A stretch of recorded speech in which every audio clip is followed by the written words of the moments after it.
नमस्कार, मेरा नाम ज्योति गौतम है और मैं कविताएं लिखती हूँ।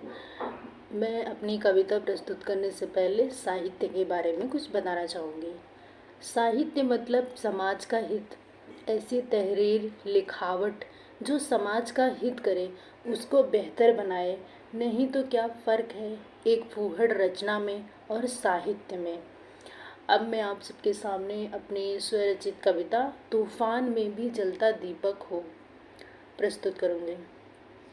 तुम तूफान में भी जलता सा दीपक हो, बारिश में भी तेज सा ओला हो, सैलाब आए तो दरिया हो चले, सैलाब आए तो दरिया हो चले। क्योंकि सहनशीलता से ही वीरों का विकास है और उग्रवादिता से ही दुश्मनों का नाश है।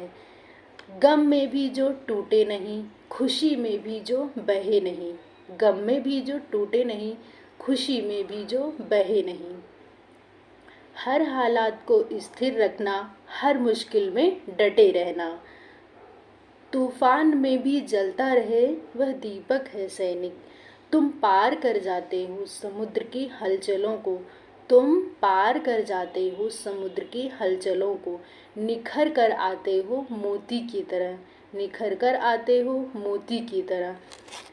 सहम जाते हैं दुश्मन तुमसे, सहम जाते हैं दुश्मन तुमसे, जब बंदूक तुम उठाते हो। नापाक कायरों की हरकत को, नापाक कायरों की हरकत को तुम चूर चूर कर देते हो।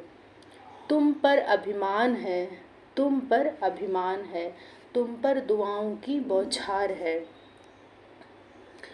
क्योंकि सहनशीलता से ही वीरों का विकास है और उग्रवादिता से ही दुश्मनों का नाश है। देश की रक्षा के लिए तुम दिल को कुर्बान कर देते हो। तुम पर अभिमान है, तुम पर दुआओं की बौछार है। तुम मातृभूमि के सच्चे शुभचिंतक हो, तुम चट्टानों की तरह मजबूत हो। तुम दुश्मनों के सच्चे दुश्मन हो, तुम दोस्तों के सच्चे दोस्त हो। तुम तूफान में भी जलता दीपक हो, बारिश में भी तेज सा ओला हो। नदियों के वेगों का हलचल हो, नदियों के वेगों का हलचल हो, बारिश में भी तेज सा ओला हो। सैनिक तुम अनंत सी ज्वाला हो, सैनिक तुम अनंत सी ज्वाला हो। पर्वतों से भी ऊंचा तुम्हारा संघर्ष है, मरुस्थल की तुम चिलमिलाती ठंडक हो। उगते सूर्य का तेज सा अर्ध हो, डूबते हुए शाम की चटक लालिमा हो। सैनिक तुम अनंत सा सूरज हो, सैनिक तुम अनंत सा सूरज हो।